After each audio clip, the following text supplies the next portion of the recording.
তাহলে সেই বৈষ্ণবদের আচার্য পরম বৈষ্ণব কাশী বিশ্বনাথে আর জীবন গেছে, জীবন গিয়ে বাবার কাছে এক সপ্তাহ খত দিয়ে আছে, বাবা তুমি বলে দাও আমার পাঁচটা মেয়ে, আমি কি করে আমি ওদেরকে বিদায় দেব, আমার সংসারে বড় অভাব, এই পাঁচটা মেয়েকে বিয়ে দেওয়ার আমার ক্ষমতা আমার সামর্থ্য নেই, তুমি বলে দাও আমি কি করে পাঁচটা মেয়েকে বিয়ে দেব।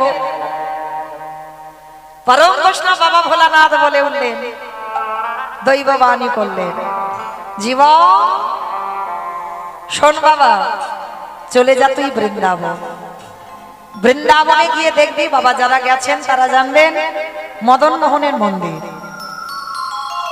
আর মদন মোহনের মন্দিরের পাশেই আছে বাবা সনাতন গোস্বামীর ভজন কুঠির। কুঠিরটা দেখেছেন বাবা? হরি বল।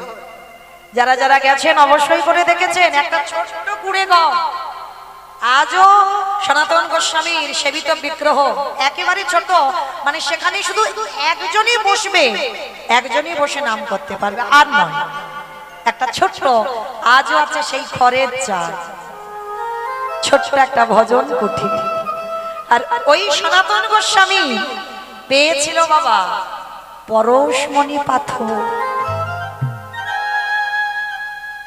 যে পাথর আপনারাও দেখেননি আমিও দেখিনি, শুনেছি মাত্র। পরশমণি পাথর লোহাতে ঠেকালে নাকি লোহা সোনা হয়ে যায়, সেই পরশমণি পাথর সনাতন গোস্বামী পেয়েছিল। আর সনাতন গোস্বামী পেয়ে ছোট্ট একটা সরোবর আছে, আর ওই সরোবরে পরশমণি পাথরটা ফেলে দিয়েছে, অত মূল্যবান পাথর সনাতন গোস্বামী ফেলে দিয়েছে। পরম বৈষ্ণব বাবা ভোলানাথ দৈববাণী করলো, জীবনকে বলল, জীবন যাও, চলে যাও বৃন্দাবনে মদন মোহনের মন্দির, আর মদন মোহনের মন্দিরের পাশেই আছে সনাতন গোস্বামীর ভজন কুঠির, ওইখানে গিয়ে দেখবে একজন পরম বৈষ্ণব এক বাবাজি ওইখানে বসে বসে ভজন করে, যাও ওর কাছে গিয়ে একটা মূল্যবান জিনিস আছে তুমি চেয়ে নিও। জীবনের মনে আনন্দ, কোনো গাড়ি ঘোড়া নয়, পায়ে হেঁটে বাবা বর্ধমান মানকড় থেকে যাচ্ছে উত্তরপ্রদেশ বৃন্দাবন। আর বৃন্দাবনে গিয়ে যখন পৌঁছালো, অনেক দিন ধরে হাঁটতে হাঁটতে গেছে তো, আর গিয়ে জীবন দেখেন এক বাবাজি ভিখারি মানুষ, একটা বহির্বাস আর একটা অন্তর্বাস, পরনে আর কিছু নেই। কারণ যারা ভক্ত হয় বাবা তারা সর্বদা সমস্ত কালে, সে ঠান্ডাকালে গরমকালে বর্ষাকালে সবসময় একরকমই থাকে। যে ঠান্ডাকালে বাবা উরি বাবারে বড্ড ঠান্ডা পাচ্ছে, এটা হয় না। গরমকালে আমার এসি না হলে আমি ঘুমাতে পারছি না, এটা হয় না, সবসময় এক। তা সনাতন গোস্বামীকে দেখে জীবন বলে উঠলেন, উরি বাবা, বাবা ভোলানাথ এই বৈষ্ণবের কথা বলেছে, এই বৈষ্ণবের কি আছে?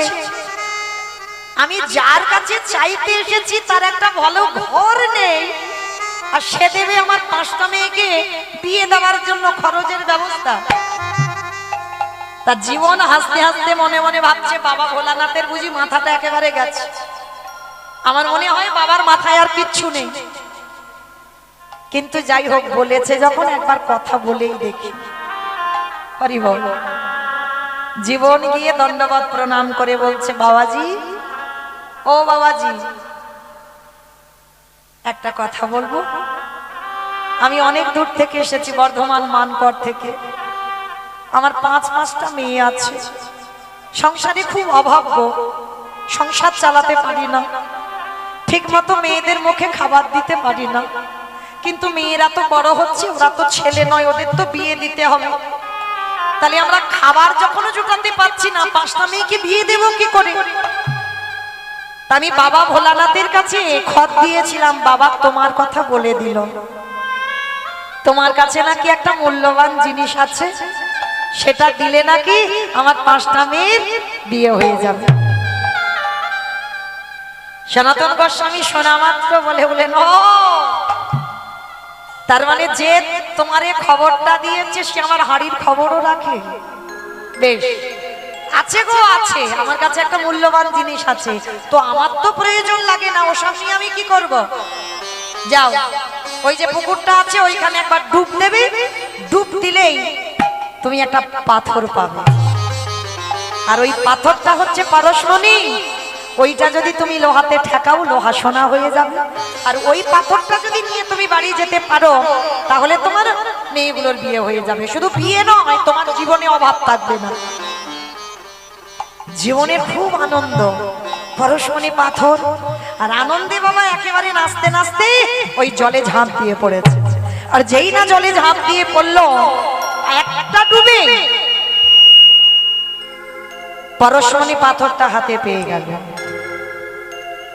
আর যেই না পরশমণি পাথরটা পেয়েছে, মনে এত আনন্দ, দণ্ডবাদ প্রণাম করে তাড়াতাড়ি করে পাগলের মতো ছুটতে ছুটতে বাড়িতে আসছে। মেয়েদের বিয়ের ব্যবস্থা করতে হবে, পাথরটা লোহাতে ঠেকালেই সোনা হয়ে যাবে। মানে কত কোটি কোটি সোনার মালিক হবে, কত কোটি কোটি টাকার মালিক হবে, মনে আনন্দ জীবনে। আর ওই পরশমণিটা নিয়ে ছুটতে ছুটতে ছুটতে ছুটতে কিছুটা দূরে এসেছে। আর কিছুটা দূরে এসেই ওই পরশমণি পাথরটা হাতে করে নিয়ে চমকে উঠে, এটা আমি কি করলাম, এটা আমি কি নিয়ে যাচ্ছি আমার সঙ্গে। যে বৈষ্ণবের দেখলাম একটা ভালো ঘর নেই, খড়ের চাল, যে বৈষ্ণব এমন একটা ছোট্ট ঘর, একজন ছেড়ে দুজন বসবার জায়গা নেই, এত মূল্যবান পাথর জলে ফেলে দিয়েছে, তাহলে আমার মনে হয় এর থেকে আরো মূল্যবান জিনিস ওই বাবাজির কাছে আছে। মূল্যবান যদি না হবে তাহলে আজকের এই এত মূল্যবান বস্তু ফেলে দেবে কেন? তাহলে এর থেকে আরো মূল্যবান জিনিস আছে। আমি তো এই মূল্যবান চাই না, এর থেকে যে মূল্যবান জিনিস আমি সেইটাই নিতে চাই। জীবনে ধীরে ধীরে ওই সনাতন প্রভুর কাছে গিয়ে দাঁড়িয়েছে। সনাতন প্রভু নামের মালা নিয়ে জপ করছে, তো চোখটা খুলে দেখে না, আবার জীবন দাঁড়িয়ে আছে। কিরে বাবা, আবার ছুটে এলি কেন? পাথর তো দিয়ে দিলাম, আর তোমার কাছে কিছু নেই? আছে, আছে বাবা, এত মূল্যবান পাথর তুমি যদি জলে ফেলে দিয়ে রাখো তোমার কাছে তুচ্ছ, তাহলে এর থেকে যে মূল্যবান জিনিস তোমার কাছে আছে আমার সেইটা লাগবে। সনাতন গোস্বামী হেসে বললেন, পরশমণির থেকে আরো মূল্যবান জিনিস চাই? আমার কাছে যে মূল্যবান জিনিস আছে নিবি?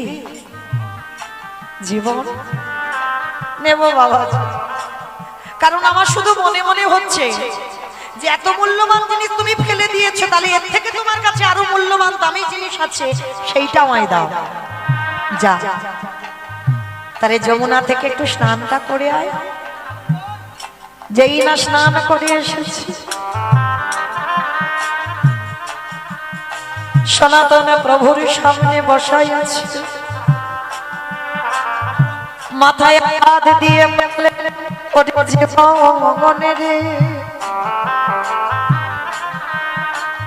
এই পরশমণির থেকে আরো মূল্যবান জিনিস আমার কাছে আছে। তবে তুই ভেবে বলছিস তো সেই মূল্যবান জিনিস তুই নিবি? বললাম তো নেব, বলো সেটা কি? জীবনের করুণামূলে গিয়ে বলে, কৃষ্ণ কৃষ্ণ কৃষ্ণ কৃষ্ণ কৃষ্ণ কৃষ্ণ কৃষ্ণ হে কৃষ্ণ কৃষ্ণ কৃষ্ণ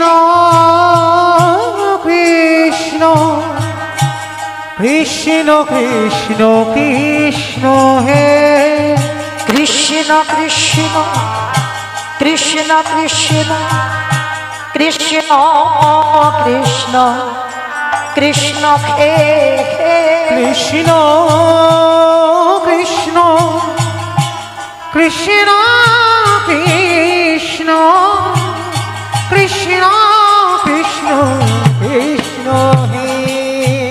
ওই কৃষ্ণ নামটা জীবনের কানে দিয়েছে, আর জীবনের কানে যেই না কৃষ্ণ নামটা গেল না, সঙ্গে সঙ্গে ভুলে গেল তার 5টা মেয়ের কথা। কারণ বাবা প্রকৃত ভক্ত পরশ করেছে, তো এ তো পরশমণির থেকে আরো মূল্যবান। কি বাবা, পরশমণির থেকে মূল্যবান যদি আমার ভগবান হয়, সেই ভগবান যদি ভক্তকে পরশ করে রাখে, তাহলে ভক্ত আরো মূল্যবান হয়ে যাবে না? আর সেই ভক্ত যদি আবার একটা পরশ করে, ভুলে গেল 5টা মেয়ের কথা, ভুলে গেল জীবন সংসারের কথা, ভুলে গেল জড় জগতের সব মায়া মোহের কথা। ওই কৃষ্ণ নামটা শ্রবণ করার সঙ্গে সঙ্গে জীবন আছাড় খেয়ে সনাতন প্রভুর চরণে পড়ল, চিৎকার করে বলে উঠল, গুরুদেব কৃষ্ণ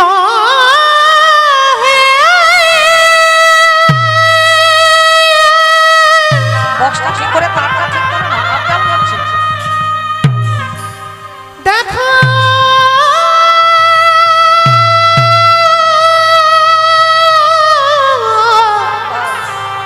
দেখা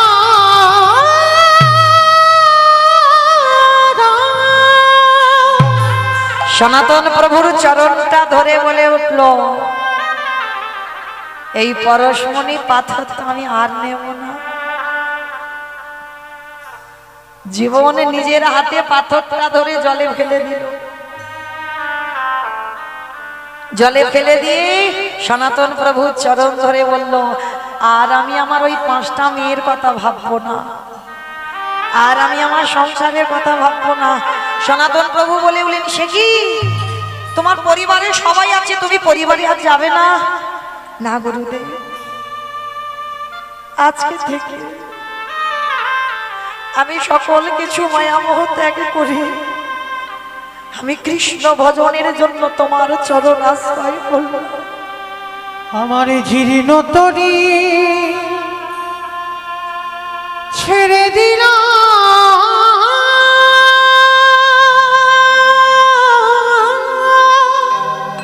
হরি বল হরি বল।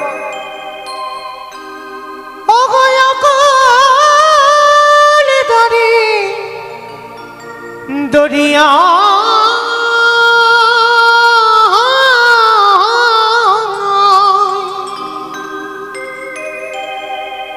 আমার দয়াল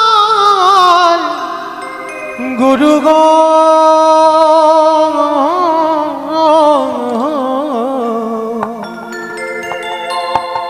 একেবারে পৌঁছাইয়া দিও কিনারায়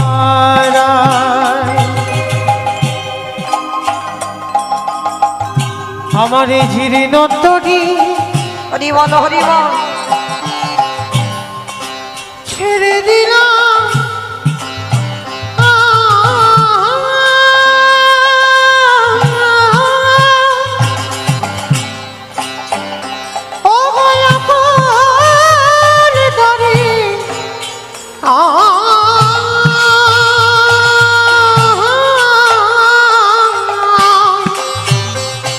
এবার তোমার চরণে আশ্রয় দাও। আমার দয়া গুরু গো,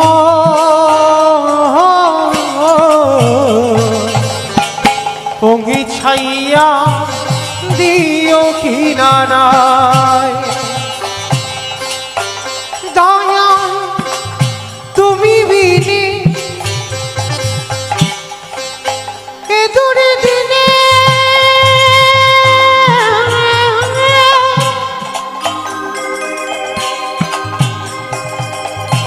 কি আছে ধরা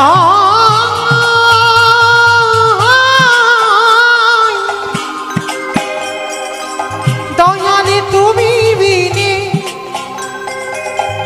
এ দূরে দিনে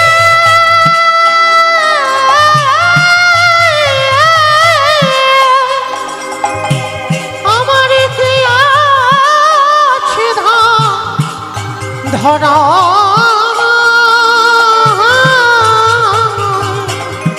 আমার দয়াল গুরু গো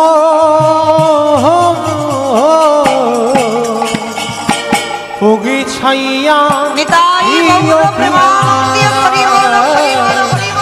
ওগি ছাইয়া প্রিয় কিনারা দয়াল গুরু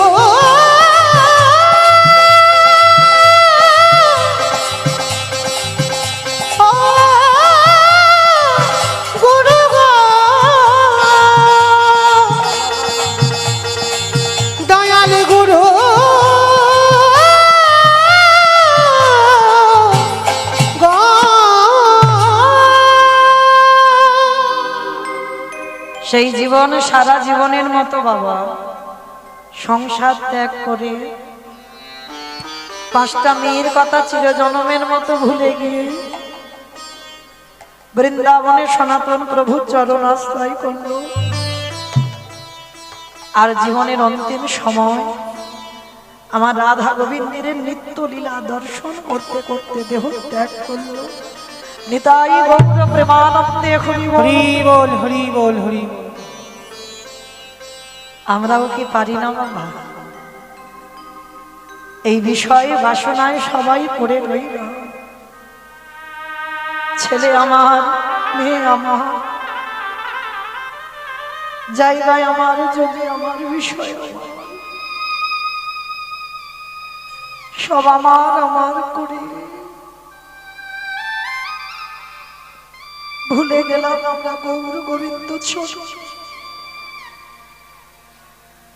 এখনো সময় রইল বাবা, সময় থাকতে থাকতে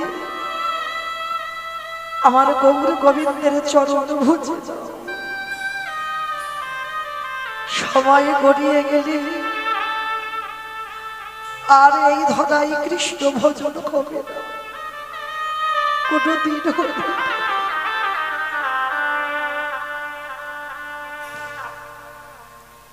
তাহলে এইটুকু শ্রবণ করে কি বুঝলাম বাবা? পরশমণি পাথরের থেকেও মূল্যবান আমার গোবিন্দ চরণ। শিশুকালে কৃষ্ণ ভজে কৃষ্ণ পাবার আসে, কৃষ্ণ পাওয়ার আসে, যৌবনেতে কৃষ্ণ ভজে আসে বানায় আসে, আসে বানায় আসে, বৃদ্ধকালে কৃষ্ণ ভজে জমের জমের তরাসে, যে জনে নয়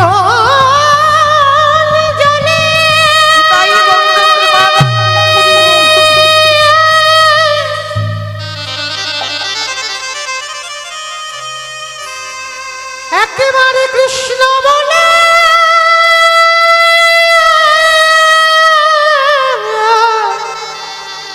কাঁদিতে পারে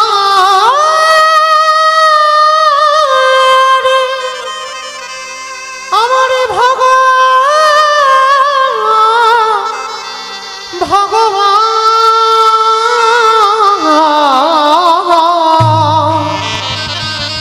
সেই ভক্তের দাঁড়িয়ে সারা জীবনে বাধা করে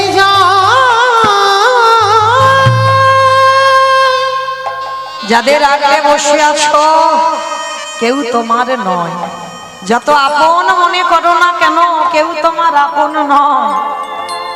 শেষের দিনে মনে রেখো বাবা, আপনে আপন করেছ যাহারে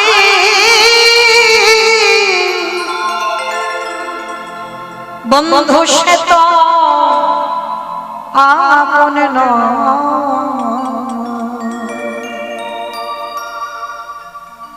দিনে ফুরালে বুঝবে তখন আপন যে পরব। মনে রে আপনি আপন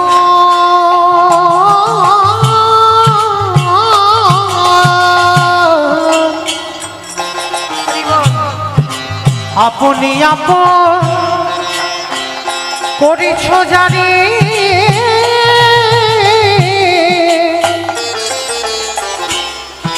বন্ধু সে তো আপনি নয় দিন ফুরালে বুঝবে তখন আপনি যে পরে হয় ভাই বলো বন্ধু বলো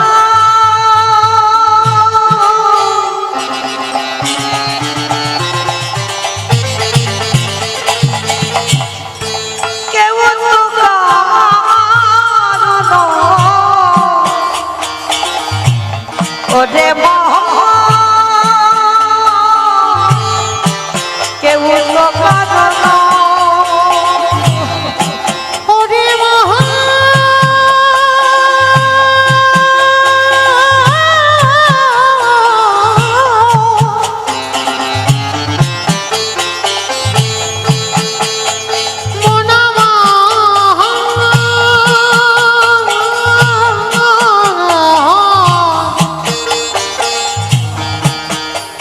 পাগলে মোহন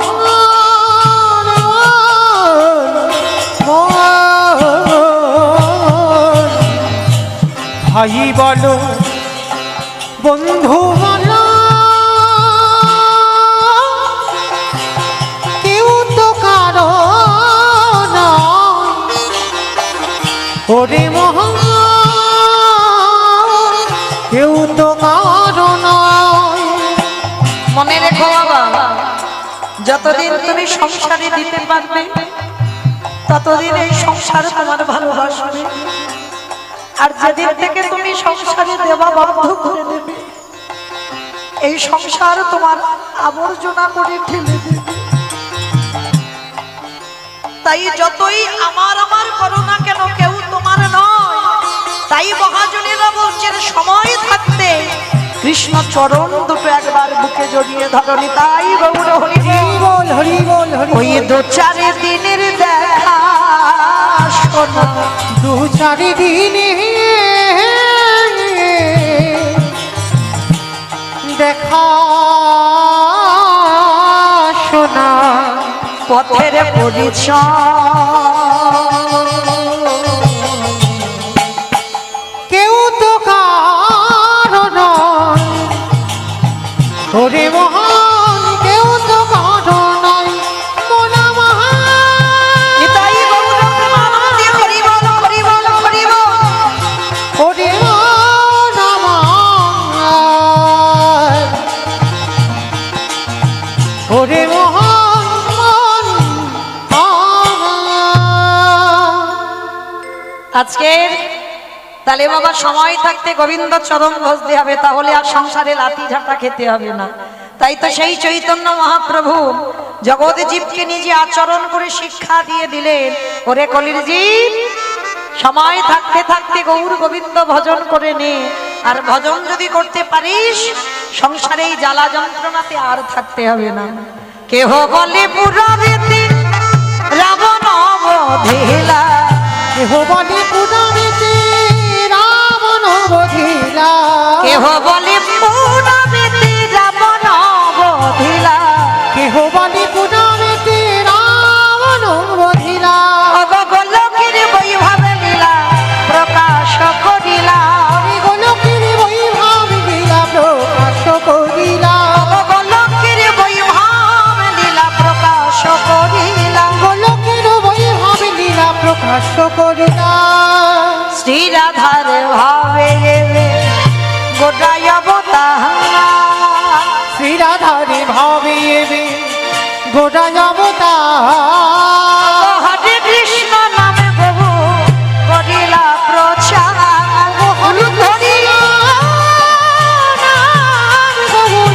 করিলা প্রচার ওগো হরে কৃষ্ণ নাম গৌর করিলা প্রচার এইবার লীলা প্রকাশ হলো, এইবারে লীলা প্রকাশ হলো এইবার লীলা প্রকাশ হলো, এইবারে লীলা প্রকাশ হলো গোলকের বৈভব লীলা প্রকাশ করিলা,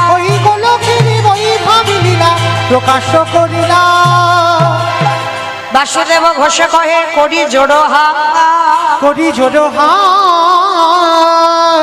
ওগো যে গৌর সেই কৃষ্ণ সেই তো জগন্নাথ গো সেই তো জগন্নাথ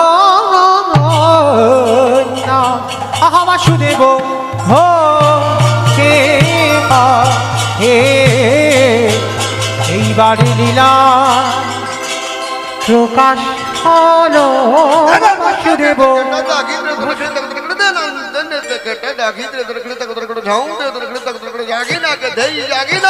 বাসুদেব বাসুদেব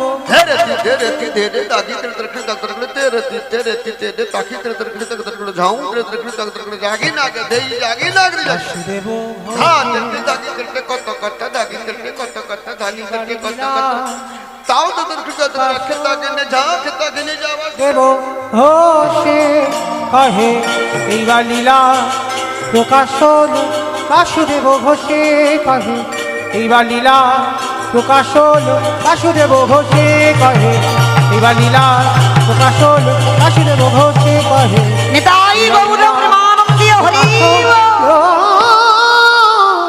বাসুদেব ঘোষে কহে রাধে শ্রী ভক্ত চরণে আমার একটা নিবেদন আমার এই কমিটি দাদা ভাইরা দিদি ভাইরা যারা আছেন যারা আজকের বাবা পুজো উপলক্ষে হরিনাম সংকীর্তনের আয়োজন করেছেন সবাই আপনাদের কাছে একটু ভিক্ষার ঝোলা নিয়ে যাবেন যার যেমন সামর্থ্য যার যেমন ক্ষমতা আপনারা ওনাদের ভিক্ষার আঁচলে একটু দেবেন কারণ আজকের একটা মহাশিবরাত্রি বড় তিথি যদি এই দিনে যদি কিছু দানও করা যায় সেটাও আমাদের অনেক পুণ্য তো যাই হোক আজকের সবার কাছে যাবেন আমার এই দিদি ভাইরা যাচ্ছেন বোনেরা যাচ্ছেন তো যারা যারা হরিবাসরে বসেছে সবার কাছে আমার প্রার্থনা কারণ ব্যাংকে টাকা জমালে ভাবে নমিনও লাগে আর এখানে জমালে তো কোনো নমিনও লাগে না তো সবার কাছে যাবেন যার যেমন ক্ষমতা আছে প্রত্যেকে একটু করে দেবেন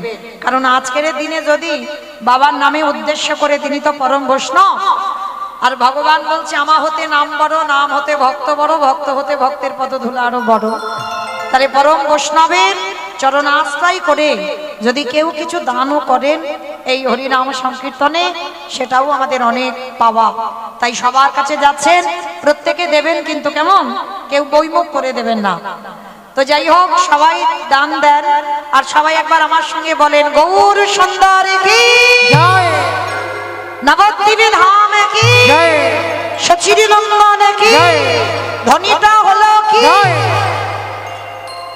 এটাও জয় এখন মা হাতগুলো উঠছে না কেন গো সব হাতগুলো এরকম ধসে যাচ্ছে কেন ঠান্ডা তো সেরকম পড়েনি গো যে ঠান্ডায় হাত উঠতে পারছে না ঠান্ডা পড়েছে পড়েনি তেমন ঠান্ডা পড়েনি আচ্ছা বেশ কই দেখি একবার আমার সঙ্গে দুটো বাহু উত্তোলন করেন একবার সবাই আমার নিতাই চাঁদ গৌর চাঁদের মতো সবাই কই যারা দাঁড়িয়ে আছেন দেখি সবাই একবার কই যারা দাঁড়িয়ে আছে